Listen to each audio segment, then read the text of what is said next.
प्रिय भाइयों, आज मैंने आपको दो प्रश्न पूछता हूं, तो आपको पसंद है या नापसंद है, जानता है नहीं जानता है, थोड़ा हम जानेंगे। సహోదరులారా, ఇది నేను మీతో 2 ప్రశ్నలు అడగాలనుకుంటున్నాను. వాటి గురించి మీకు తెలుసా లేక తెలియదా, మీకు నచ్చిద్దా నచ్చదా అనే విషయాన్ని ఇప్పుడు తెలుసుకుందాం. एक तो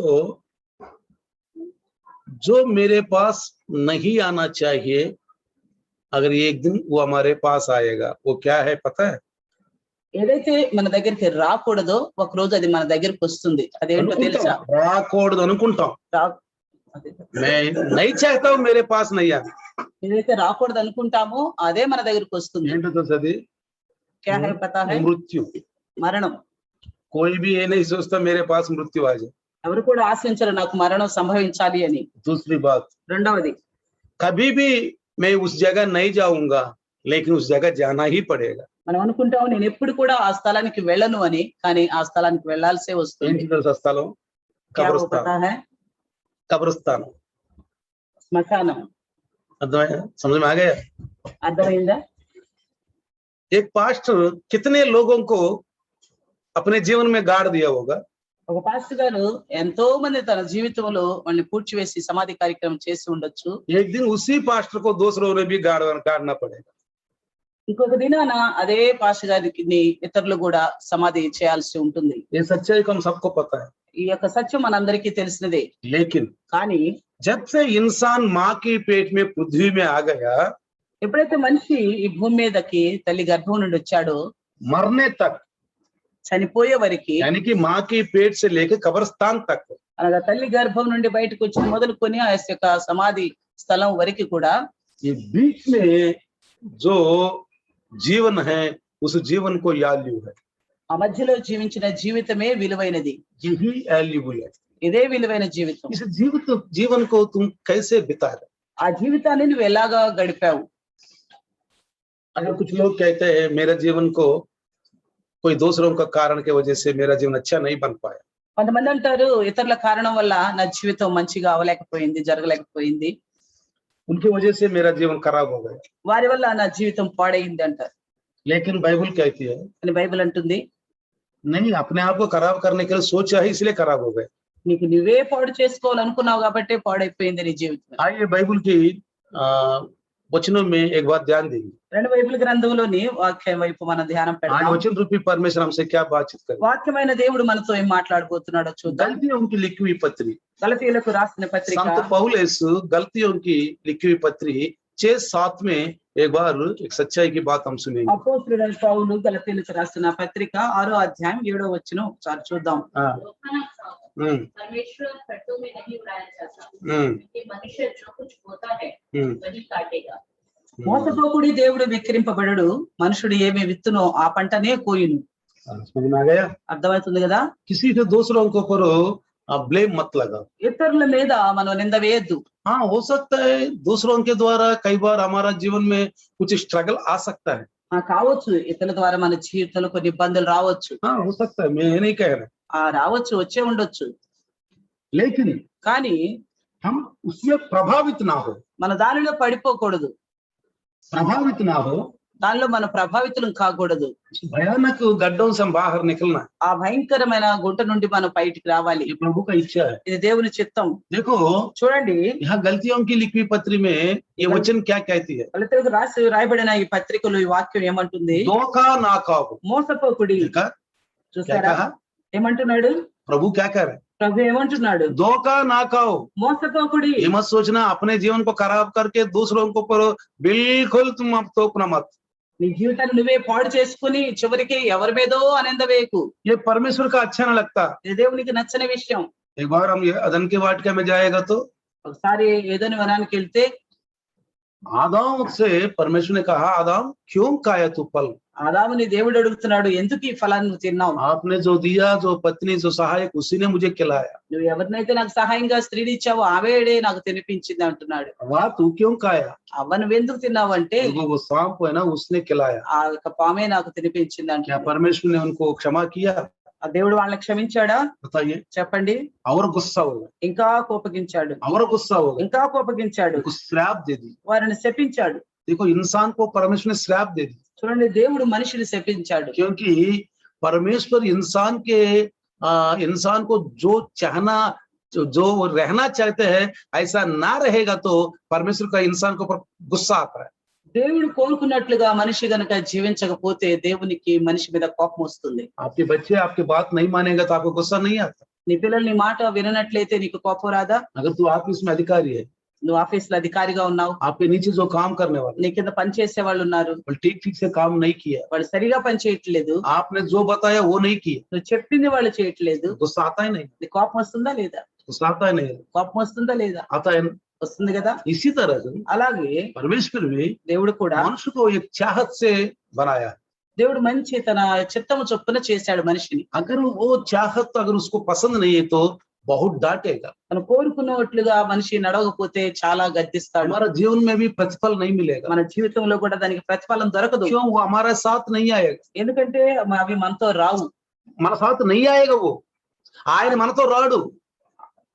जहां जहां जगहों में हम जाते हैं वहां नहीं आएगा। మనం వెళ్ళే ప్రతి స్థలానికి దేవుడు మనతో రాడు. याकूब से क्या कहा?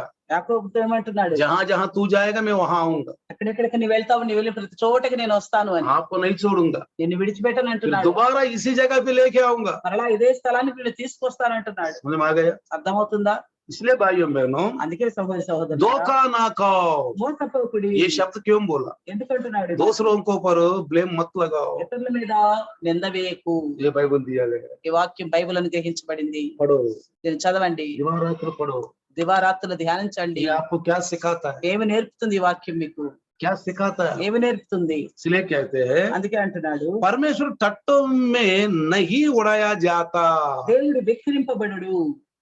मैं प्रभु को मान लिया, నేను దేవుణ్ణి నమ్ముకున్నాను, फिर भी मेरा जीवन ऐसा हो गया। అయినప్పటికీ నా జీవితం ఎందుకు ఇలా ఉంది? ऐसा प्रभु को आप ब्लेम मत लगाओ। అలాగే దేవుని నిందించుకో. मनुष्य जो कुछ बोता है वही काटेगा। మనుషుడు ఏమి విత్తును ఆ పంటనే కోయును. इसका मतलब, అనగా అర్థమేమి? अगर आप चावल का बीज बोएगा तो चावल का दाना काटेगा।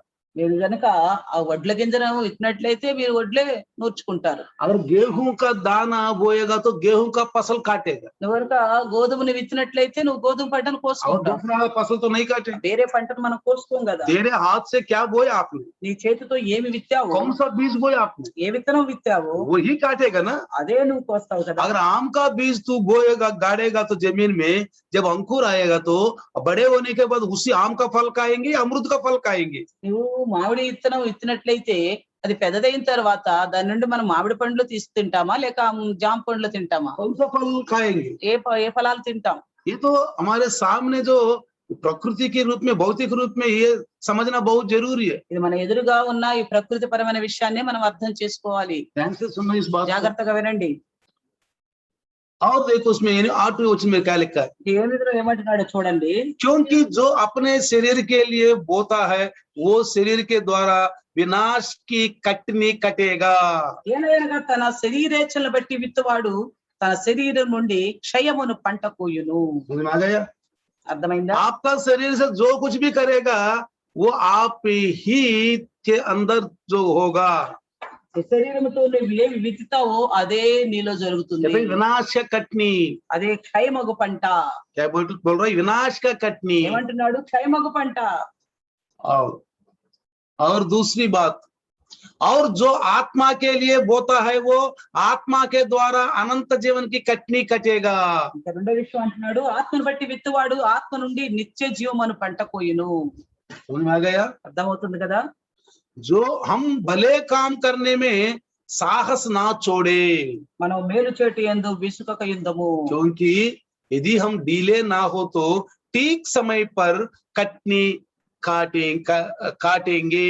మనము అలయక మేలు చేసిన నేమి తగిన కాలమందు పంట కోతుము. Praise the Lord, hallelujah, hallelujah, hallelujah। హల్లెలూయా. भाइयों बहनों, సోదర సోదరులారా, इसका मतलब है అనగా बाइबल कहती है, బైబిల్ అంటుంది, यानी कि परमेश्वर कहता है दूसरों के ऊपर कभी भी आपका जीवन के बारे में किसी को भी ब्लेम मत लगाओ। నీ జీవిత విషయంలో ఇతరులను ఎప్పుడు కూడా నిందించవద్దు అని బైబిల్ చెప్తుంది. इसलिए అందుకని हमारा जीवन में दुख तकलीफ बहुत कुछ आएगा, మన జీవితంలో అనేక మార్లు కష్టాలు బాధలు వస్తుంటాయి. उसको देख करके डरना नहीं, వాటిని చూసి భయపడవద్దు, पीछे नहीं हटना, వెనకంజ వేయవద్దు, और पाप में और आगे मत बढ़ना, పాప విషయంలో ఇంకా ముందుకు కొనసాగవద్దు, पाप में आगे मत बढ़ना। ముందుకు కొనసాగవద్దు. इसलिए అందుకని देखो, చూడండి, याकूब जब फिरौन के देश में, फरो के देश में गए थे, याकूब फरो देश में गए थे, యాకోబు ఫరో దేశానికి వెళ్ళినప్పుడు उत्पत्ति ఆది కాండము 47 निकाल दीजिए सब लोग। ఆది కాండము 37. 47వ అధ్యాయము 47 47వ అధ్యాయము. वहां जब फरो के पास, फरो के समक्ष में गया, ఫరో ఎదుటికి వెళ్ళినప్పుడు फरो को उसने आशीर्वाद दिया। ఫరోను అతను ఆశీర్వదించాడు. 8 वचन सही 47:8 वचन पड़ेगा, तो उसमें क्या बोला फरो ने? तब फिरौन 8వ వచనంలో చూస్తున్నాం. हाँ तब फिरौन फरो ने ने लेकिन याकूब से पूछा, हाँ तेरी आयु कितने दिन की हुई है? हाँ, ఫరో నీవు జీవించిన సంవత్సరాలు ఎన్ని అని యాకోబును అడిగాను. समझ में आ गया? అర్థమవుతుందా? जब फरो के देश में जब याकूब गया, ఫరో దేశంలోకి యాకోబు వెళ్ళినప్పుడు उनके बच्चों के समेत, అలా పిల్లలతో కలిసి उस समय फरो ने उनसे पूछा, అప్పుడు ఫరోతో అంటున్నాడు, ఫరోతో क्या बोला అంటున్నాడు, फरो ने? ఏమంటున్నాడు? पढ़ना, तेरे आयु कितने दिन की हुई? ఫరో అంటున్నాడు నువ్వు జీవించిన సంవత్సరములు ఎన్ని అని అడుగుతున్నాడు. तब उन्होंने क्या बोला? 9 वचन में पढ़ो। అప్పుడు 9లో ఏమంటున్నాడు యాకోబు? 130 वर्ष परदेसी होकर अपना जीवन बिता चुका हूं। हाँ मेरे जीवन के दिन थोड़े मुझसे भरे हुए भी थे। हाँ, और मेरे बाद क्या बोला? యాకోబు అంటున్నాడు నేను యాత్ర చేసిన సంవత్సరములు 130. बाकी నేను लोग खोल జీవించిన दीजिए, సంవత్సరములు बहुत लोग खोलना है, కొంచెముగాను దుఃఖ సహితముగా सब लोग अपना वीडियो खोल दीजिए, అందరూ కూడా వీడియో ఓపెన్ చేయండి, खोल दीजिए, వీడియోలు ఓపెన్ చేయండి. आमने सामने वचन सुनेंगे हम, మనం ఎదురుగా వాక్యం విందాం, अच्छा लगता है। మంచిగా అనిపిస్తుంది. देखिए చూడండి क्या कहा याकूब ने, क्या कहा? యాకోబు ఏమంటున్నాడు? 130 वर्ष जिया, 130 సంవత్సరములు యాత్ర చేశాను. और उसमें कौन से जीवन जिए उन्होंने? ఎలాంటి జీవితం జీవించాడంట? हाँ, दुख से भरे हुए थे। దుఃఖ సహితమైనవిగా ఉన్నాయట. समझ में आ गए? అర్థమవుతుందా? फिर भी అయినప్పటికీ याकूब अपने बुढ़ापे में परमेश्वर के साथ ही रहा है। యాకోబు తన వృద్ధాప్యంలో కూడా దేవునితోనే ఉన్నాడు. जब वो मिस्र देश में जाते वक्त परमेश्वर से पूछ के ही गया है। ఆయన ఐగుప్తు దేశానికి వెళ్ళేటప్పుడు దేవుణ్ణి అడిగే వెళ్ళాడు. देखा उसका जीवन काल में, जब माँ की पेट से लेकर और मरने तक, इस बीच का जीवन का कितना वैल्यूबल समझना चाहिए। బతికి మనం తల్లి గర్భం నుండి వచ్చినది మొదలుకొని మరలా మనం చనిపోయే లోపల ఆ మధ్య జీవితాన్ని ఎంత విలువైన జీవితంగా ఎంచుకోవాలో ఆలోచించేయండి. और 46 में देखो 46 46వ అధ్యాయం చూడండి, देखो पढ़ना, 1-2 पढ़ना। 1-2 వచనాలు చూద్దాం. तब इस्राएल अपना सब कुछ लेकर बेर्शेबा को गया हाँ। और अपने पिता इसहाक के परमेश्वर को बलिदान चढ़ाया। हाँ। परमेश्वर ने इस्राएल से रात को दर्शन में कहा, हाँ। हे याकूब, हे याकूब। हम्म उसने कहा, क्या आज्ञा? हम्म उसने कहा, मैं परमेश्वर हूँ, तेरे पिता का परमेश्वर। तू मिस्र में जाने से मत डर, हाँ। कि मैं तुझसे वहां एक बड़ी जाति बनाऊंगा। हाँ అప్పుడు ఇశ్రాయేలు తనకు కలిగినంతే తీసుకుని ప్రయాణమై బెర్షెబాకు వచ్చి తన తండ్రి అయిన ఇస్సాకు దేవునికి బలులర్పించెను. అప్పుడు రాత్రి దర్శనమందు దేవుడు యాకోబు యాకోబు అని ఇజ్రాయేలును పిలిచెను. అందుకు అతడు చిత్తం ప్రభు అనెను. ఆయన నేనే దేవుడను, నీ తండ్రి దేవుడను, ఐగుప్తునకు వెళ్ళుటకు భయపడకము, అక్కడ నేను గొప్ప జనముగా చేసేదను. क्या बोला याकूब ने? क्या आज्ञा? ఏం ఆజ్ఞ అంటున్నా? मतलब मिस्र देश में जाने के लिए आपका इच्छा क्या है? जाओ नहीं जाओ? నేను ఐగుప్తు దేశం వెళ్ళాలంటే నీ కోరిక ఇష్టం ఏంటి? నేను వెళ్ళేదా లేదా? सोचेरा परमेश्वर की आज्ञा लेकर के ही जाना चाहते हैं। देखा है ना, చూశారు కదా, దేవుని చిత్తాన్ని ఎరిగే వెళ్ళాలి ఆజ్ఞ పొందుకునే. जब अपने वृद्धाप्य में अगर 47 चैप्टर 31 पढ़ेगा तो परमेश्वर को ही उन्होंने नमस्कार किया अपने काट में। 47వ అధ్యాయం 31వ వచనంలో చూస్తే దేవునికే నమస్కరించినట్లుగా మనం చూస్తున్నాం మంచం మీద ఉండి. लिखा है वो नीचे, అప్పుడు కింద రాయబడింది చూడండి. ఇజ్రాయేలు తన మంచపు తలవిపి మీద వంగి దేవునికి నమస్కారము చేసెను. इस्राएल ने हाथ से सिरहाने की ओर सिर झुकाकर प्रार्थना की। हाँ, परमेश्वर को ही नमस्कार किया है। దేవునికే నమస్కారం చేసెను. जी भाइयों बहनों, సహోదరి సహోదరులారా, हम हमारा जीवन में क्या, हम कैसे हमारा जीवन बिताया? మనం మన జీవితాన్ని ఎలాగో కొనసాగిస్తున్నాం. हो सकता है कई बार दुख, कई बार सुख, उबड़ खबड़ जीवन हमारा जीवन में आएंगे. అనేక మార్లు మన జీవితంలో సంతోషం రావచ్చు, దుఃఖాలు కూడా రావచ్చు, కానీ బైబిల్ సమాధానం లేని జీవితం కూడా ఉండొచ్చు. बाइबल कहती है, కానీ బైబిల్ అంటుంది, जो कुछ भी हमने इस संसार में जीवन का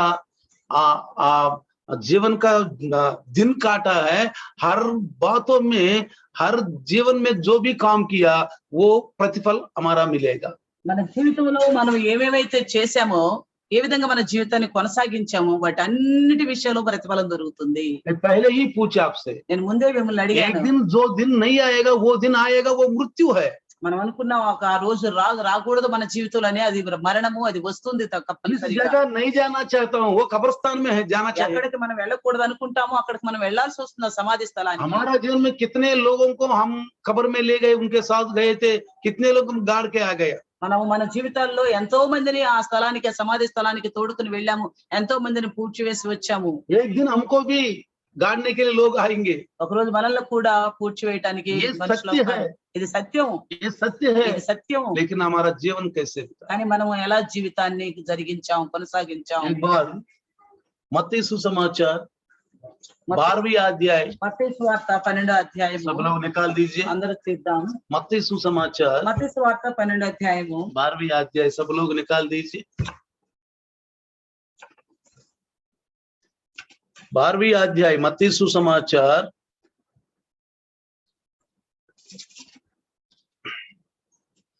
12वीं अध्याय 36 वचन पढ़ लीजिए.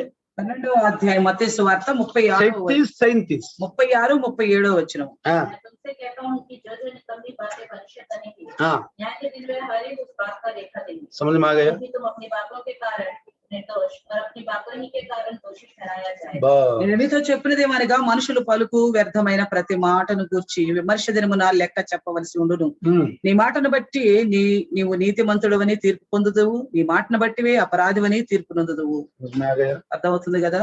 मैं इसलिए कहता हूँ, అందుకే అంటున్నాను, हमारा मसीहा लोग మన క్రైస్తవులు जो उद्धार पाया है, రక్షించబడిన వారు हमारा जीवन को हमें ही बचाना पड़ेगा, మన జీవితాన్ని మనమే కాపాడుకోవాలి, बचाना पड़ेगा. కాపాడుకోవాలి. कोई हालत ऐसा हो गया, ఏ పరిస్థితులు ఎలా వచ్చినా గానీ, इनके वजह से मेरा ऐसा हो गया, అవి ఇతరులను బట్టి వచ్చినవని, वो मेरा जीवन में नहीं आई तो मैं अच्छा जीवन जीता था, వారు నా జీవితంలో రాకపోతే నేను మంచిగా मेरा జీవించాలని, जीवन को इन्होंने खराब कर दिया. నా జీవితాన్ని వీరే నష్టపరిచారని. अगर जो खराब हो गए तो हम ठीक कर सकते. ఒకవేళ మన జీవితం పాడైందని మనకు అర్థమైనప్పుడు మనం దాన్ని సరి చేసుకోవచ్చు, हाँ, ठीक कर सकते. సరి చేసుకోవచ్చు. वो हमारे हाथ में है, అది మన చేతిలోనే ఉంది, ये हमारा हाथ में है. మన చేతిలోనే ఉంది.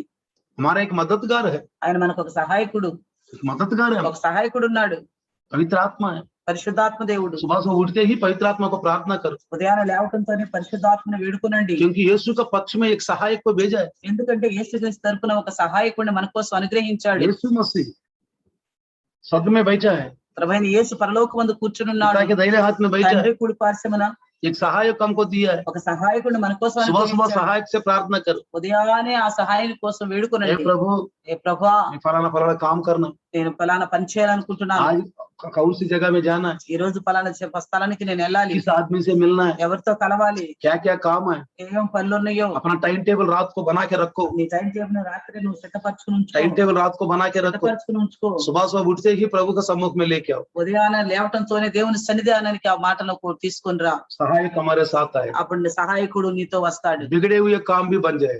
మనకి జరగని కార్యాలు అంటే చెడిపోయిన పనులు కూడా ఆయన సరి చేస్తాడు. भजन में लिखा है, భజన కీర్తనలో రాయబడి उनका ఉంది, दूत हमारे चारों तरफ छावनी बांध के रहे. ఆయన దూతలు కావలి ఉండి మనల్ని కాపాడుతావని. समझ में आ गया? అర్థమవుతుంది కదా? आकाश पृथ्वी टल जाएंगे, परमेश्वर की बातें कभी नहीं टल जाएंगी. భూమి ఆకాశాలు గతించును గాని దేవుని మాటలు ఎప్పుడు గతించవు. मेरे भाइयों बहनों, ప్రియ సహోదరి సహోదరులారా, विश्वास यही है. విశ్వాసం అనేది ఇదే. विश्वास का मतलब ये नहीं होने के बाद विश्वास करूंगा, విశ్వాసం అనేది జరిగిపోయిన తర్వాత విశ్వాసం ఉంచుతాను वो అనేది विश्वास కాదు. नहीं है. అది విశ్వాసం అనరు.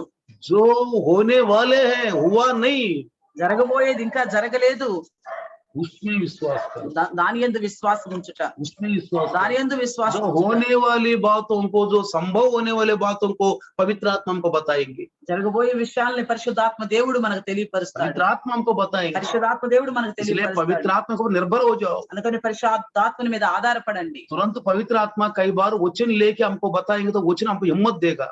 మనకు పరిశుద్ధాత్ముడు వాక్యం తీసుకుని మనతో మాట్లాడినప్పుడు మనకు ధైర్యం కలుగుతుంది. यीशु मसीह ने क्या कहा? ప్రభువైన యేసు वो ఏమంటున్నాడు? सहायक आएगा, ఆయన ఒక ఆదరణకర్త మనకు వస్తాడు. वो अपनी मर्जी से कुछ नहीं बोलेगा। ఆయన తన ఇష్టము చొప్పున ఏమి మాట్లాడు. जो मेरे बात, जो मैंने आपसे कहा था उसी बात को लेके कहेगा। నేను ఏమైతే మీకు ఆజ్ఞాపించానో వాటినే తెలియపరుస్తాడు నా इसलिए మాటలు. सुबह सुबह यीशु मसीह का नाम से पवित्र आत्मा का मदद ले लो।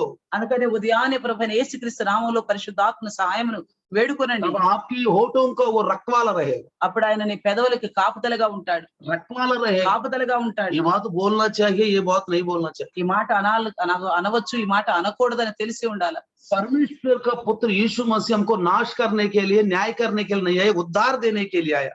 దేవుని కుమారుడైన యేసుక్రీస్తు ప్రభుల వారు మనల్ని నశింప చేయడానికి కానీ లేక తీర్పు తీర్చడానికి రాలేదు, కానీ రక్షించడానికి వచ్చాడు. आइए यूहन्ना सुसमाचार రండి యోహాను సువార్త 3:17 हमें क्या सिखाता है? 3వ అధ్యాయం 17వ వచనం మనకేం आइए తెలియపరుస్తుంది. यूहन्ना सुसमाचार యోహాను సువార్త 3:17. 3:17। परमेश्वर ने अपने पुत्र को जगत में इसलिए नहीं भेजा कि जगत पर दंड की आज्ञा दे, हाँ, तो इसलिए कि जगत उसके द्वारा उद्धार पाए। बस। లోకము తన కుమారుని ద్వారా రక్షణ పొందుటకే గాని లోకమునకు తీర్పు తీర్చుటకు దేవుడు ఆయనను లోకములోనికి పంపలేదు. समझ में आ गया? అర్థమవుతుందా? यीशु मसीह को उद्धार, इंसान को उद्धार देने के लिए कहा है, भेजा है, न्याय का विचारण करने के लिए नहीं। యేసుక్రీస్తు ప్రభుల వారిని మనుషులందరి రక్షణ నిమిత్తం పంపించాడు, కానీ దేవుడు తీర్పు తీర్చమని పంపలేదు. पृथ्वी के ऊपर क्यों आया प्रभु? ఎందుకు వచ్చాడు ఈ భూమి మీదకి ప్రభువైన యేసు? पापियों को उद्धार देने के लिए, పాపులను రక్షించుటకు, न्याय का विचारण करने के लिए नहीं। వారికి తీర్పు తీర్చడానికి కాదు. न्याय का विचारण करने का एक दिन ठहरा है, తీర్పు తీర్చడానికి ఒక దినము నిర్ణయించబడి ఉంది, वो ठहरा है। నిర్ణయించబడి ఉంది. हमारा जीवन में जो अमल करते हैं, మన జీవితంలో మనం ఏదైతే జరిగిస్తున్నామో, जो प्रभु ने जो कहा हमने अमल किया, దేవుడు మనకు చెప్పినవన్నీ మనం నెరవేరుస్తున్నామా, अमल किया। కొనసాగిస్తున్నామా? जीवन का पुस्तक में जो लिखी बात, ఈ జీవిత గ్రంథంలో రాయబడిన విషయాలు. इसलिए मैं आपसे कहता हूँ, అందుకే నేను మీతో చెప్తున్నా, जीवन से इस पुस्तक में लिखी हुई बातों को ही कहना है हमारा वोटों से, इससे फालतू नहीं बोलना है। ఈ జీవ గ్రంథంలో రాయబడిన మాటలే మన నోటి నుండి వెడవలాలి, కానీ వేరే విషయాలు రాకూడదు. क्यों?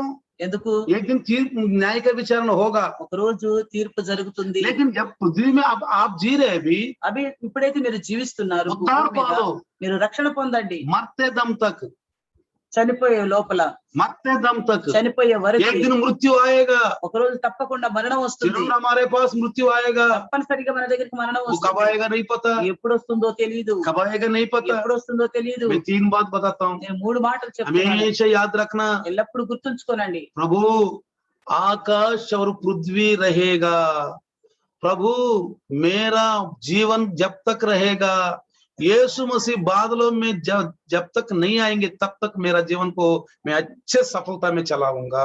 ప్రభువా, ఎప్పటి వరకు యేసుక్రీస్తు ప్రభుల వారు ఈ భూమి మీదకి రారో, ఎప్పటి వరకు నాకు ఆయుష్ ఉంటుందో అప్పటి వరకు నా జీవితాన్ని, ఆకాశ భూమి ఎప్పటి వరకు ఉంటుందో అప్పటి వరకు ఈ 3 మాటలు జాగ్రత్తగా గమనించినప్పుడు మీరు ये तीनों बातों को आप अच्छी तरह याद మీ रखना జీవితంలో, आपकी जिंदगी में, మీ ప్రార్థనలో కూడా దీన్ని పెట్టండి। आपकी प्रार्थनाओं में भी इस विषय में रखना। ఆకాశం భూమి నందు మనం ఉంటాం, जब तक धरती और आकाश रहेगा तब तक हम रहेंगे। जब तक हमारा मृत्यु, ఎప్పటి వరకు మనకు మరణం రాదు, जब तक यीशु मसीह नहीं आएंगे, ఎప్పటి వరకు మనకు యేసుక్రీస్తు వారు రారు, हमारे मृत्यु तक ఆ మన మరణం వరకు కూడా हम अपने जीवन को बचा के रखना, మన జీవితాన్ని కాపాడుకుంటూ ఉండాలి, बचा के रखना है। కాపాడుకుంటూ ఉండాలి। इसलिए भाइयों बहनों, అందుకే సహోదరులారా, प्रभु यीशु मसीह ప్రభువైన యేసు संसार में आया उद्धार देने के लिए। ఈ లోకంలోకి వచ్చాడు మనకు రక్షణ అనుగ్రహించడానికి। और उन ग्रंथों में लिखते हैं पापियों को नाश करेंगे, अच्छे लोगों को बचाएंगे करके नहीं है। మనం అనుకున్నట్లుగా వేరే గ్రంథాలు రాయబడి ఉంటుంది, పాపులను నశింప చేయడానికి, మంచివారిని మాత్రమే కాపాడటానికి అని। क्यों? सब लोग पापी है, ఎందుకంటే అందరూ పాపులేగా మరి. तो सबको नाश करना पड़ेगा फिर। అయితే అందరినీ చంపేయాల్సి వస్తుంది. तो परमेश्वर का उद्धार क्या है, परमेश्वर का प्यार क्या है? ఇక్కడ దేవుని ప్రేమ ఎక్కడ ఉంది, రక్షణ అనేది ఎక్కడ ఉంది? इस संसार में कोई भी धर्मी नहीं है, ఈ లోకంలో ఎవరు కూడా నీతిమంతులు లేరు, सब पाप किया। అందరూ పాపులే. इसलिए ग्रंथों में भी लिखा है, అందుకే గ్రంథాల్లో కూడా पापोहम पाप कर्मः, పాపోహం పాప కర్మ, पापात्मा पाप संभवः, పాపాత్మ పాప సంభవ, त्राहिमाम कृपाय देव।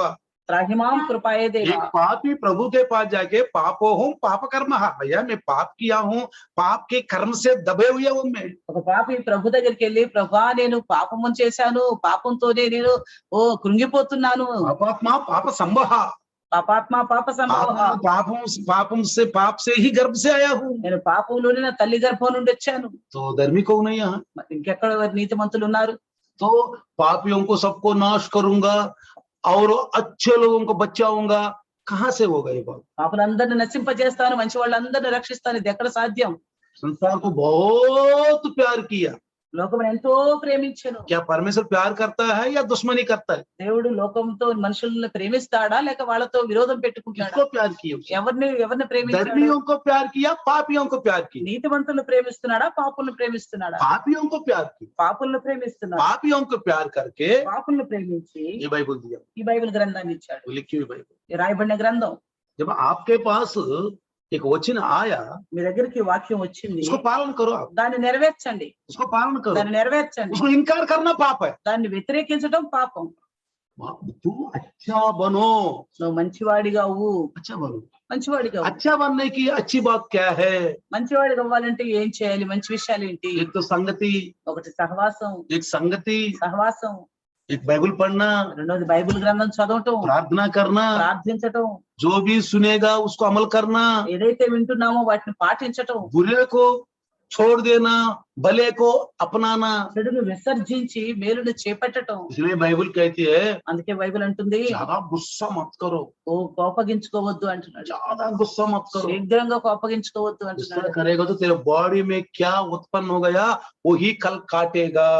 అప్పుడు నువ్వు కోపగించుకున్నప్పుడు నీ శరీరంలో ఏమి అయితే ఉత్పన్నమైందో నువ్వు దాన్నే కోసుకుంటావు. तू जो तुमने शरीर में बीत गए वो दूसरा नहीं काटेगा। ఏదైతే నీ శరీరం ద్వారా నువ్వు జరిగించావో దాన్ని వేరే వాళ్ళు కొయ్యరు. तेरे पत्नी करेगा तेरी पत्नी भुगतेगा, पत्नी करे तो पत्नी भुगतेगा, पति करे तो पति भुगतेगा, बच्चे करे तो बच्चे भुगतेगा। భార్య చేస్తే భార్య అనుభవిస్తుంది, భర్త చేస్తే భర్త అనుభవిస్తాడు, పిల్లలు చేస్తే పిల్లలు అనుభవిస్తారు. आपको मैं एक व्यक्ति के बारे में बता देता हूँ। మీకు ఒక మనిషి గురించి చెప్తాను. एस्तेर ग्रंथ निकाल दीजिए, ఎస్తేరు గ్రంథం తీయండి. सब लोग అందరూ एस्तेर ग्रंथ निकाल दीजिए। ఎస్తేరు గ్రంథం చూసినట్లయితే एस्तेर ग्रंथ में ఎస్తేరు గ్రంథంలో 3 अध्याय में 3వ అధ్యాయంలో एक हामान एक व्यक्ति है, అక్కడ హామాను అనే ఒక మనుషుడు కనిపిస్తున్నాడు. शहरशाह के पास एक मंत्री थे, ఆయన అహష్వేరోషు దగ్గర ఒక మంత్రిగా ఉన్నాడు. उसको अच्छा पद मिल गए, ఆయనకు మంచి పదవి దొరికింది, अच्छा नौकरी मिल गए। మంచి ఉద్యోగం దొరికింది. लेकिन కానీ जब वो बाहर निकले अंदर आए तो सब लोग घुटना टेक करके उसको प्रणाम करते हैं, ఆయన బజార్లో రాజమార్గంలో ఎక్కడైనా కనిపించినప్పుడు అందరూ మోకరించి అతనికి సాష్టాంగ నమస్కారం చేస్తారు, प्रणाम करते हैं। నమస్కారం చేస్తారు. लेकिन కానీ ये 3 अध्याय में ఈ 3వ एक అధ్యాయంలో मुर्दकय है, ఇక్కడ ఒక మొర్దెకైని చూస్తున్నాం. तो यहूदी है। ఆయన యూదుడు. यहूदी लोग मनुष्यों को दंडवत नहीं करते, యూదులైన వారు మనుషులకు నమస్కారం చేయరు, मनुष्यों को दंडवत नहीं करते, వారు నమస్కారం చేయరు మనుషులకి, परमेश्वर को ही दंडवत करते, వారు దేవుని యొద్దే నమస్కారం मनुष्यों చేస్తారు. को झुकते नहीं, దేవుని మనుషుల ఎదుట వాడు లోబడరు, वो झुकते नहीं। వాడు లోబడరు. इसलिए అందుకని यहाँ लिखा है రాయబడి ఉంది, 3 अध्याय 2 वचन में नीचे लिखा है, 3వ అధ్యాయం 2వ వచనంలో కింద नीचे చూస్తున్నాము. दूसरा लिखा है, पढ़ लीजिए। ना तो झुकता था हाँ। ना उसको दंडवत करता। देखा, మొర్దెకై వంగకయు నమస్కారము చేయకును ఉన్నాడట. हाँ।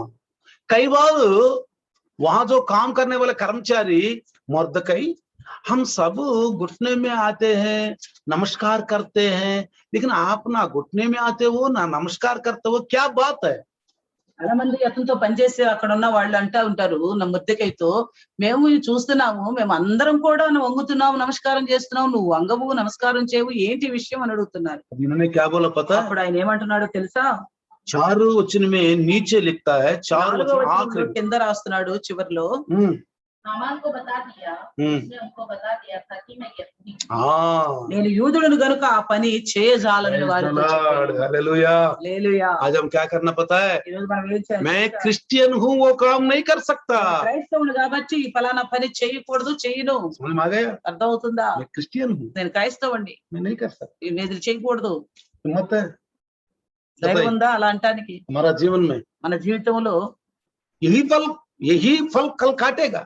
ఇదే ఫలం మనం రేపు కోస్తాం. हाँ, అవును. जो आपके शरीर में, जो आपके बातों के द्वारा धर्मी ठहराएगा, आपकी बातों के द्वारा ही अधर्मी ठहराएगा। ఈ మాటలు బట్టే నీవు నీతిమంతుడువో అవినీతిమంతుడువో నిర్ణయించబడుతుంది. तेरे शरीर में जो कुछ बीता गया वही कल का फल मिलेगा। నీ శరీరం ద్వారా దేన్ని జరిగించావో దానినే నువ్వు ఫలములాగా పొందుకుంటావు రేపు. तेरे बॉडी के द्वारा जो कुछ किया है, నీ శరీరం ద్వారా ఏదైతే చేసావో हमेशा याद रखना। 2 कोरिन्थी 5वीं अध्याय 10वीं वचन मेरा हमारा जीवन में हमेशा याद रखना। మీరు ఎల్లప్పుడూ గుర్తుంచుకోవాల్సిన విషయం ఏంటంటే 2వ కొరింథీ పత్రిక 5వ అధ్యాయం 10వ వచనం ఎప్పుడూ कुछ గుర్తుంచుకోవాలి. वचन हमारा जीवन में रखता होना चाहिए। కొన్ని వాక్యాలు మన జీవితంలో కంఠస్థంగా రావాలి మనకి. 12:36 भी 12:36 కూడా, और 37 भी। అలాగే 37 కూడా मैंने पढ़वा के सुनाया। మత్తయి సువార్త మనం ఇప్పుడు చదివి వినిపించాం. और ये पढ़ो 2 कोरिन्थी 5:10। 2వ కొరింథీ 5:10 కూడా చదవండి. ये हमारा शरीर में जो होगा वही काटेंगे हम। మన శరీరంలో దేన్ని జరిగిస్తామో అదే పంటను కోస్తాం. पढ़ लीजिए उसमें क्या लिखा है। आवश्यक है कि हाँ हम सबका हाल मसीह के न्याय आसन के सामने खुल जाए, हाँ कि हर एक व्यक्ति अपने अपने भले बुरे कामों का बदला जो उसने देह के द्वारा किए हो। हाँ देखा? ఎందుకనగా తాను జరిగించిన క్రియల చొప్పున అవి మంచివైనను సరే చెడ్డవైనను సరే దేహముతో జరిగించిన వాటి ఫలమును ప్రతివాడు పొందినట్లు మనమందరమును క్రీస్తు న్యాయపీఠం ఎదుట ప్రత్యక్షము కావాలేను. एक व्यक्ति ये ना बोले मेरा जीवन में कभी सुना नहीं इस बात को, ఎవరు కూడా ఈ మాట అనకూడదు, నా జీవితంలో నేను ఎప్పుడు ఈ విషయం వినలేదే, मैंने कभी नहीं सुना, నేను ఎప్పుడు వినలేదు, मेरा जीवन में कभी नहीं सुना। నా జీవితంలో నేను ఎప్పుడు వినలా. क्यों नहीं सुना? ఎందుకు వినలా? अगर नहीं सुना करके छोड़ेंगे क्या? వినలేదని చెప్పి విడిచిపెడతామా ఏమి? वो छोड़ेगा, ఆయన విడిచిపెట్టడు, छोड़ेगा नहीं। ఆయన విడిచిపెట్టడు. इसलिए అందుకని अच्छे जगह, अच्छे काम, अच्छी बात सुनने के लिए अपने जीवन में मरते दम तक कोशिश करो। మంచి పనులు చేయటానికి, మంచి మాటలు వినటానికి నువ్వు బ్రతికున్నంత కాలం మంచి స్థలంలోకి వెళ్ళటానికి, నువ్వు బ్రతికున్న కాలం అంతా ప్రయాసపడు. మంచి స్థలంలోకి వెళ్ళటానికి ప్రయాసపడు, మంచి మాటలు వినటానికి ప్రయాసపడు, మంచివి చదవటానికి ప్రయాసపడు. ఇది నీ జీవితంలో దేవుడిచ్చిన నీకు ఒక అవకాశం. आपकी जिंदगी में प्रभु का देवा एक मौका है, ये ప్రతి మనిషికి ఇస్తాడు, हर एक को ये मौका देता నాకు है. ఇచ్చాడు ఒక సమయం, मेरे को भी दिया है एक समय, నాకు ఇచ్చే సమయంలో मेरे को भी दिया एक समय, నేను ఆ సమయాన్ని ఉపయోగించుకోను. मैं उस समय को इस्तेमाल में लाया. हर एक व्यक्ति प्रति मनुष्य हाँ समय आता रहेगा, अरे छोड़ो ना, अरे छोड़ो ना, अरे छोड़ो ना, और भी समय है, और भी समय है। आपको बता दिया और भी समय है। ప్రతి మనిషి జీవితంలో దేవుడు సమయం ఇస్తే ఆ సమయాలు ఎన్నో వస్తూ ఉంటాయి, ఇంకా సమయం ఉండే, ఇంకా సమయం ఉంది అనుకోవటానికి. మీకు తెలుసా మీ జీవితంలో ఇంకా సమయం ఉందని? थोड़ी देर के बाद क्या होगा पता है? కాసేపటి తర్వాత ఏం జరుగుతుందో తెలుసా మీకు? हमारा एक मामा जी है आंध्र प्रदेश में, మా గ్రామంలో మాకు ఒక మామగారు ఉన్నారు. उनको 95 साल जिया उन्होंने। ఆయన 95 సంవత్సరాల వరకు బ్రతికాడు. वो मास्टर है, ఆయన టీచర్ గారు. उनका पत्नी भी टीचर है, वो भी टीचर है। భార్య భర్తలు ఇద్దరు కూడా టీచర్స్. बहुत अच्छा जीवन बिताए उन्होंने, మంచి జీవితం జీవించారు. बहुत लोगों को सुसमाचार से प्रभु में लेके आए। ఎంతో మందికి సువార్త చెప్పి ప్రభువులు నడిపించారు. पत्नी मरने के बाद 26-27 साल वो जीवन बिताया। భార్య చనిపోయిన తర్వాత కూడా ఆయన 26-27 సంవత్సరాలు జీవించాడు. कल इसी समय నిన్న ఇదే సమయాన उनको थोड़ा घबराहट हो गए, కొంచెం ఏదో ఆయనకి కొంచెం ఇబ్బందిగా అనిపించింది. तो उन्होंने बोला मेरा घबराहट हो रहा ఆయన అంటున్నాడు నాకు ఏదో కొంచెం ఆందోళనగా ఉందని. है। तो ORCC पता नहीं क्या है, वो पानी ORS पानी लाके पिलाया। ఆయనకు ఓఆర్ఎస్ తీసుకొచ్చి తాగించారు. हाँ मैं बहुत अच्छा लग रहा हूँ मैं। నాకు బాగుంది అన్నాడు. थोड़ी देर के बाद फिर बेचैन हो गए, మళ్ళీ కాసేపటి తర్వాత అలాగే ఆందోళనగా ఉంది అంటున్నాడు. डॉक्टर को बुलाया। డాక్టర్ పిలిచారు. डॉक्टर ने बोला డాక్టర్ అంటున్నాడు उनको पल्स कम होती जा रहा है, ఆయన పల్స్ పడిపోతుంది అని तुरंत చెప్పి बड़ी हॉस्पिटल में लेके। వెంటనే పెద్ద హాస్పిటల్ कल తీసుకెళ్లారు. इसी समय बड़े हॉस्पिटल में ले ఇదే गए। సమయంలో పెద్ద హాస్పిటల్ తీసుకెళ్లారు. 2-3 दफा पता नहीं क्या शरीर में हो गया, मर गए वो। ఆయనకు 2-3 సార్లు అలాగే శరీరంలో ఇబ్బంది కనిపించింది, చనిపోయాడు. आज दोपहर में ही उनको दफनाया। ఈ రోజు మధ్యాహ్నమే ఆయన సమాధి కార్యక్రమం జరిగింది. उन्होंने सोचा आज मुझे दफनाएंगे, मैं मर जाऊंगा। ఆయన అనుకున్నాడా ఈ రోజు నేను చనిపోతాను, నన్ను పూడ్చివేస్తారని? जीवन दिया प्रभु ने, దేవుడు మంచి జీవితం ఇచ్చాడు. 95 वर्ष उन्होंने जिया, 95 సంవత్సరాలు బ్రతికాడు. लेकिन हमारा वर्ष का लेखा न्याय का विचारण में लेगा प्रभु। మనం జీవించిన సంవత్సరాలన్నీ కూడా దేవుడు ఆ న్యాయ విమర్శలో ఖచ్చితంగా इसलिए याकूब कहते हैं అందుకే యాకోబు मैं అంటున్నాడు 130 साल जिया हूं, నేను 130 సంవత్సరాలు యాత్ర लेकिन मेरे చేశాను जीवन में कुछ थोड़ा सा कुछ दुख तकलीफ आया गया, నా జీవితంలో కొన్ని చాలా కొంచెం దుఃఖాలు వచ్చినాయి అంటున్నాడు तकलीफ आया गया। దుఃఖాలు సంభవించినాయి అంటున్నాడు और उसके बाद उन्होंने 17 साल उन्होंने उस मिस्र देश में जिया। ఇంకా ఆయన 17 సంవత్సరాలు ఆ యొక్క ఐగుప్తు దేశంలో జీవించాడు 147 जीवन उनको उम्र में मर गए।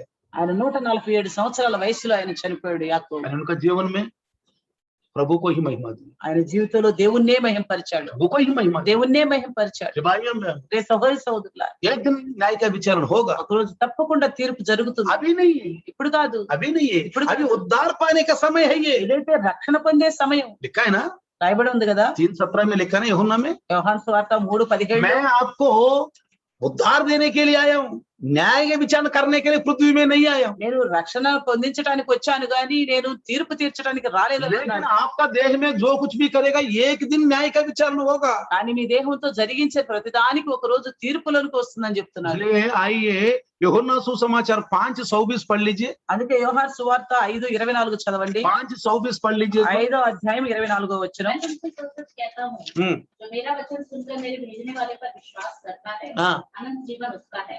हाँ उस पर दंड की आज्ञा नहीं होती, हाँ, परंतु वह मृत्यु से पार होकर जीवन में प्रवेश करता है। बहुत अच्छा वचन। నా మాట విని నన్ను పంపిన వారి యందు విశ్వాసం ఉంచువాడు నిత్య జీవము గలవాడు, हाँ, వాడు తీర్పులోనికి రాక మరణములో నుండి జీవములోనికి దాటి ఉన్నాడని మీతో నిత్యముగా చెప్పుచున్నాను. मेरे बात सुन के నా మాట విని मेरे भेजने वालों को अगर विश्वास करेगा तो నన్ను పంపిన వారి యందు విశ్వాసం अपने ఉంచినట్లయితే मृत्यु से पार करके जीवन में प्रवेश कर दे। ఆయన మరణం నుండి దాటి జీవంలో ప్రవేశిస్తాడు. इसका मतलब मृत्यु तक जो अच्छे काम आप करेगा, आपको पता चलेगा सचमुच में अच्छा काम कर रहा हूं। మనకు మరణం సంభవించే లోపల మనం గనక మంచి పనులన్నీ చేసినట్లయితే మనకు అర్థం అవుతుంది, నేను ఖచ్చితంగా మంచి పనులు చేశాను. आपको पता चलेगा, మీకు धोखा తెలిసిపోతుంది. मत खाओ।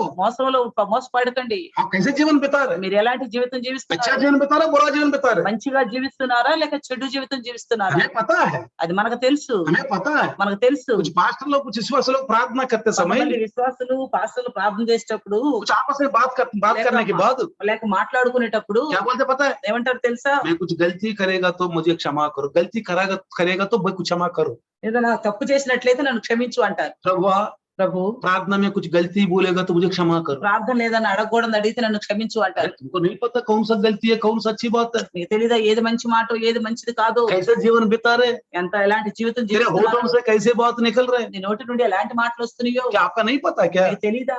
कुछ लोग, मैंने बहुत लोगों को सुना, అలాగే చాలా మంది నేను చూస్తాను 15 मिनट आपस में बात करके 15 నిమిషాలు మాట్లాడుకుంటే मैं कोई गलती किया हो तो क्षमा करो। నేను ఏమైనా తప్పుగా అంటే నన్ను క్షమించు मैं అంటారు. बहुत ही इसके लिए मैं बहुत हंसी आती है। నాకు ఎంత నవ్వు వస్తుంది ఈ విషయంలో. नहीं, आपको नहीं पता गलत बोला सही बोला, నీకు తెలీదా మీరు మంచి మాట అంటున్నారు, मतलब तुम गलत में जा रहा सही में जा, आपको नहीं पता నువ్వు చెడు నడక నడుస్తున్నావు మంచి నడక నడుస్తున్నావు నీకు తెలీదా? कौन सा जीवन जी रहे हम। ఎలాంటి జీవితం జీవిస్తున్నారు మీరు? हमारा सामने कलिसिया है, మన ఎదుటిగా సంఘం हर ఉంది. रोज शाम को अच्छे वचन सुन रहा हूँ, మరి ప్రతి సాయంత్రం మనం మంచి వాక్యాలు వింటున్నాం, अच्छे वचन। మంచి వాక్యాలు मैं వింటున్నాం, कहता हूँ अच्छी क्रिश्चियन जैसे हम तैयार हो रहे हैं, మంచి క్రైస్తవుడుగా మనం సిద్ధపడుతున్నాం. अंतरात्मा हमारे तक बहुत अच्छे वचन भेज रहे हैं। పరిశుద్ధాత్మ దేవుడు మన దాకా ఎంతో మంచి ये మంచి उद्धार వాక్యాలు का చేసి- समय है, ఇది రక్షణ సమయం. वो न्याय का विचार को बचाने के समय है। ఆ యొక్క తీర్పు దినానికి తప్పించుకునే సమయం ఇది. इसलिए అందుకని समय साथ नहीं दे रहे, दूसरों के ऊपर बहुत गुस्सा है करके तू अपने आप को अनर्थकारी मत कर।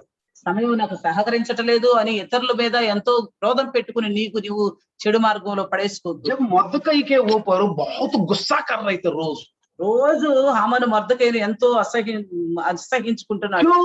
ఎందుకు? जब भी निकलेगा ఎప్పుడు అటు వెళ్ళినా గానీ उनका नजर उनके ऊपर है, అతని వైపే అతని చూపులు ఉంటాయి. उनका जिंदगी के ऊपर नहीं। తన జీవితం మీద ఉంటే ఆలోచన, अच्छा नौकरी मिल गई, నాకు మంచి ఉద్యోగం దొరికింది, बाजू के पास अच्छा मुझे बर्ताव करने के लिए समय मिला, మంచి రాజు దగ్గర మంచిగా ప్రవర్తించుకునే అవకాశం దొరికిందని. इसका मतलब गुस्सा ज्यादा है उसके, అనగా ఇతనిలో ఎక్కువ కోపం చూస్తున్నాం, ఎక్కువ గర్వం చూస్తున్నాం, घमंड। గర్వం చూస్తున్నాం. लेकिन मेरे की क्यों नहीं झुकता यार, ఎందుకు వీడు నాకు వంగడు? नजर उसी के ऊपर। ఎప్పుడు అతని మీద वो आदमी कैसा फलेंगे, అలాంటి మనిషి ఎప్పుడు हमेशा ఫలిస్తాడు? ईर्ष्या, क्रोध, गुस्सा नफरत में जीने वाला वो बॉडी में ये सब कुछ कैंसर का जैसा पाप बढ़ते जाएंगे। ఎల్లప్పుడు కూడా ఇతరుల మీద ఈర్ష్య క్రోధము లోపల పగ పెట్టుకునే వాళ్ళు ఎలా శోధించబడతారు, అది వాళ్ళ జీవితంలో శరీరంలో క్యాన్సర్ లాగా अच्छे పనిచేస్తుంది. काम कैसे करेंगे वो? వాళ్ళ మంచి పనులు కూడా ఎలా नहीं చేయగలుగుతారు? कर सकते वो। వాళ్ళు చేయలేరు మంచి పనులు. 5 వచ్చే ఎస్తేర్ పుస్తक 5 వచ్చే अध्याय निकाले। ఎస్తేరు గ్రంథం 5వ అధ్యాయం తీద్దాం. आइए अभी రండి 9-10 वचन पढ़ेंगे। 9-10 వచనాలు చూద్దాం. 9-10 वचन। 9-10 వచనాలు 5వ అధ్యాయం. हामान आनंदित और मन में प्रसन्न होकर बाहर गया, हाँ परंतु जब उसने मुर्दे को राजभवन के फाटक में देखा हाँ कि वह उसके सामने ना तो खड़ा हुआ और ना हटा, हाँ तब वह मुर्दे के विरुद्ध क्रोध से भर गया। हाँ तो भी वह अपने आप को रोककर अपने घर गया और अपने मित्रों और अपनी स्त्री जेरेश को बुलवा भेजा। हाँ तब हामान ने उनसे अपने धन का वैभव हाँ और अपने बाल बच्चों की बढ़ती हाँ और राजा ने उसको कैसे कैसे बढ़ाया और अन्य सब हाकिमों और अपने और सब कर्मचारियों से ऊंचा पद दिया था, हाँ सबका वर्णन किया। देखा। ఆ వెనుమందు హామాను సంతోషించి మనోల్లాసము గలవాడే బయలువెళ్లి రాజగుమ్మ గుండా మొర్దెకై తన్ను చూచి అతడు లేచి నిలవక కదలకయ ఉన్నందున మొర్దెకై మీద బహుగా కోపించెను. అయితే హామాను కోపం అణుచుకొని తన ఇంటికి పోయి తన స్నేహితులకును తన భార్య అయిన జెరెషును పిలిచి తనకు కలిగిన గొప్ప ఐశ్వర్యమును గూర్చును చాలా మంది పిల్లలు తనకున్నట్టు గూర్చు రాజు తన్ను గనపరిచి రాజు క్రింద నుండి అధిపతుల మీదను సేవకుల మీదను తన్ను ఎలాగూ పెద్దగా చేసినో దానిని గూర్చి వారితో మాట్లాడాను. बहुत आनंद है, ఎంతో ఆనందంగా ఉన్నాడు, उल्लास है। ఎంతో ఉల్లాసం. కానీ नीचे एक बात कहता है 13 वचन। ఇక్కడ కింద 13లో ఒక మాట అంటున్నాడు. तो भी जब जब मुझे वह यहूदी मृदुकई राजभवन के फाटक में बैठा हुआ दिखाई पड़ता है, तब तक यह सब मेरी दृष्टि में व्यर्थ लगता है। అయితే ఆ యూదుడైన మొర్దెకై రాజగుమ్మమున కూర్చుని ఉన్నంత కాలము చూసినంత కాలము ఆ పదవి అంతటి వలన నాకు ప్రయోజనం ఏమీ లేదు అంటుంది.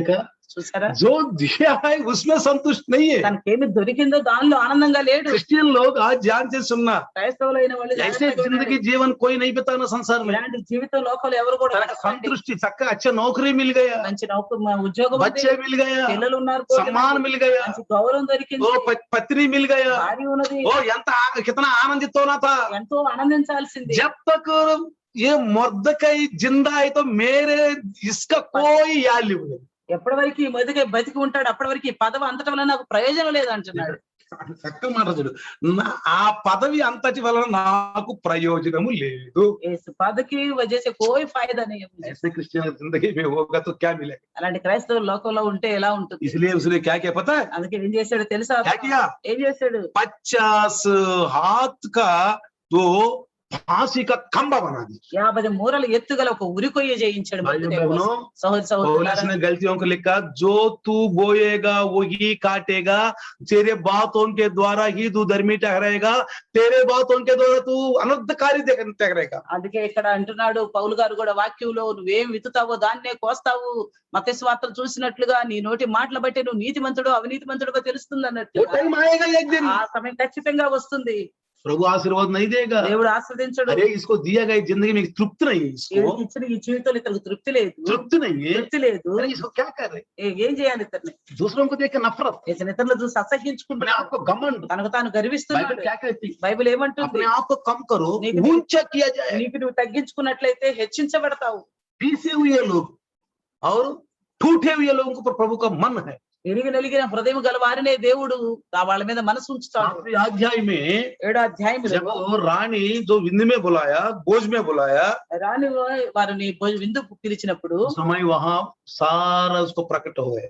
అతని విషయం అంతా కూడా బట్ట బయలైపోయింది। तुरंत 9वें अध्याय में लिखा है, 7-9वें अध्याय, 9వ వచనం, 9वें वचन, सॉरी 7వ అధ్యాయం 9వ వచనంలో చూస్తే, राजा के सामने उपस्थित रहने वाले खोजों में से हरमोना नाम एक ने राजा से कहा, हामान के यहाँ 50 हाथ ऊंचा फांसी का खंबा खड़ा है, उसने मृदुकई के लिए बनवाया है। राजा की बात कही, राजा ने कहा उसको उसी पर लटका दो। రాజు ముందర నుండి షండులలో హర్బోనా అనునప్పుడు ఏలిన వాడకి చిత్తగించుము, రాజు మేలు కొరకు మాటలాడిన మొర్దెకైన ఉరి తీయుటకు హామాను చేయించిన 50 మూరల ఎత్తుగల ఉరికొయ్యి హామాని ఇంటి వద్ద నాటబడి ఉన్నదనగా రాజు దాని మీద వానినే ఉరి తీయుడని ఆజ్ఞాపించిన। जो बोएगा वही काटेगा। ఏం విత్తుతావో దాన్నే एक आदमी कहता है, दूसरों को मैं मारूंगा, ऐसे काटूंगा, चीरूंगा, पाड़ूंगा, उनको मार के मैं जेल में जाऊंगा। एक दिन प्रभु कहता तदास्तु तेरे साथ वही हो जाए। ఒక మనిషి అంటాడు, నేను వాళ్ళని చంపుతాను, వీళ్ళని చంపుతాను, వాళ్ళని చంపి నేను చస్తాను, జైలుకి వెళ్తాను అని అంటే అది మనకి అంటాం సదాస్తు అంటారు అని అంటున్నాడు प्रभु దేవుడు. कहता है हो जाएगा।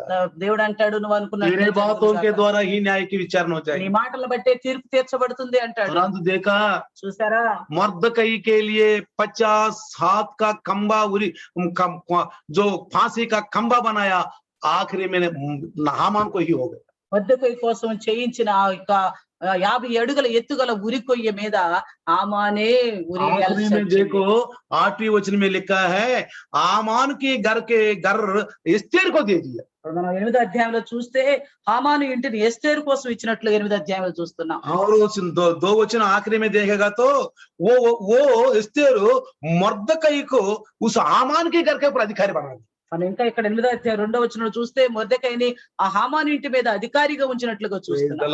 Praise the lord. देखा, చూసారా, जो बोएगा वो काटेगा। ఏం విత్తారో దాన్నే కోస్తారు। आप इसलिए मैं सोचना मैं दूसरे की जिंदगी दूसरे को लावा, मैं अपने आप को ये हो गया అనుకోబాకు, ఇతరులను బట్టి నేను ఇలా అయిపోయాను అలా అయిపోయాను అనుకోకు। नफरत नहीं करना। ఎప్పుడు కూడా అసహించుకోవద్దు ఇతరులని। आपको जिया गया जिंदगी में तृप्त हो जाओ। నీకు అనుగ్రహించిన దాన్ని బట్టి నువ్వు జీవితంలో తృప్తిగా ఉండు। उद्धार पाने का समय है। ఇది రక్షణ పొందే సమయము। उद्धार पाने के समय రక్షణ పొందే సమయము। अपने अपने जीवन को अच्छी तरह बना के रखो। నీ జీవితాన్ని మీ రక్షణ మంచిగా కాపాడుకోనండి। अच्छी तरह क्वेश्चन सुनो, మంచిగా వాక్యం వినండి। सुनने से विश्वास बढ़ता వినటం వల్ల విశ్వాసం है। కలుగుతుంది। सुनते समय प्रभु आज क्या बात किया, వినేటప్పుడు దేవుడు ఏం మాట్లాడాడు, ना जीवन के लिए आज क्या है। నా జీవితం కోసం ఏం 100 మాట్లాడాడు। बात दास के मुंह से बहुत बात बोलेगा तो इसमें से कुछ बात मेरा जीवन के लिए उचित है। 100 మాటలు దాసు ద్వారా మాట్లాడినప్పుడు ఈ కొన్ని మాటలైనా నా జీవితానికి ఉచితంగా ఉన్నాయిగా, వాటిని స్వీకరించండి, వాటిని స్వీకరించండి। जीवन को सुधार दो, మీ జీవితాన్ని సరి गुस्सा చేసుకోండి, छोड़ दो, కోపాన్ని విడిచిపెట్టండి, नफरत छोड़ दो, అసూయని जो విడిచిపెట్టండి। जीवन दिए उसमें तृप्त हो जाओ। నీకు జీవితం అనుగ్రహించి దాన్ని బట్టి నువ్వు తృప్తిగా ఉండు, तृप्त हो जाओ, తృప్తిగా ఉండు, प्यार से रहो, ప్రేమగా ఉండండి, प्यार से रहो, ప్రేమ కలిగి प्रभु में ఉండండి। अच्छे अच्छे कार्य करो, దేవుళ్ళు మంచి మంచి కార్యాలు खुशी చేసుకుని से रहो, సంతోషంగా किसी ఉండండి। को नफरत में मत ఎవరి रहो, మీద కూడా పగ ద్వేషాలు दांत मत पेसना किसी को। ఎవరిని చూసి కూడా పళ్ళు కొరికే పనులు इसलिए చేయొద్దు। प्रभु ने कहा जो तलवार पकड़ेगा वो तलवार के साथ चलेगा। అందుకే ప్రభు అంటున్నాడు, కత్తిని పట్టుకున్నవాడు కత్తితో నశిస్తాడు అని। आइए प्रार्थना, రండి ప్రార్థన చేద్దాం। छोटा सा प्रार्थना। చిన్న ప్రార్థన। सर्वशक्तिमान प्रभु धन्यवाद, సర్వశక్తిమంతుడా స్తోత్రములు। तेरे दास के द्वारा आज अच्छे अच्छे वैल्यूबल वचन बताया। ప్రభు నీ దాసు ద్వారా విలువైన మాటలు మాట్లాడారు। हमारा ప్రభు जीवन को कैसे बनाना, మా జీవితాన్ని ఎలా మేము एक दिन తీర్చిదిద్దుకోవాలి। मेरे पास मृत्यु आएगा, ఒక రోజు నా దగ్గరికి తప్పనిసరిగా మరణం एक వస్తుంది। दिन मैं कब्र में जाना है, ఒక రోజు నేను సమాధిలోనికి వెళ్ళవలసి ఉంది। लेकिन जब से माँ के पेट से मैं पैदा हुआ जब तक मृत्यु तक నేను ఎప్పుడైతే తల్లి గర్భం నుండి వచ్చానో అప్పటి నుంచి మరణం వరకు కూడా मेरे जीवन में आप में ही प्रभु तय करके रख। నా జీవితాన్ని నీ కోసమే కొనసాగిస్తాను। उद्धार का समय उद्धार पाऊंगा, నేను రక్షణ పొందే సమయంలో రక్షణ एक పొందుతాను। दिन न्याय का विचारण का दिन आएगा, ఒక రోజు రాబోతుంది తీర్పు దినము। उस समय न्याय का विचारण से हट करके मैं प्रभु के पास నేను आऊंगा। తీర్పును తప్పించుకొని ఓ ప్రభువా నీ రాజ్యంలోకి వస్తాను। ये जीवन जीना चाहता అలాంటి జీవితం నేను हूं। आज दास గడపాలనుకుంటున్నాను। के द्वारा जो बात की वो प्रभु यीशु मसीह के नाम से आशीर्वाद। ప్రభా నీ దాసుని తెలియపరిచిన ఈ వాక్యమును ప్రభుని యేసు నామములో ఆశీర్వదించునుగా। आमीन। ఆమేన్। हमारे पिता परमेश्वर का प्यार, प्रभु यीशु मसीह की महान कृपा, पवित्र आत्मा का सहभागिता आज और कल युगान युग तक सदा काल इम्मानुएल बन। ఆమేన్। हालेलुया।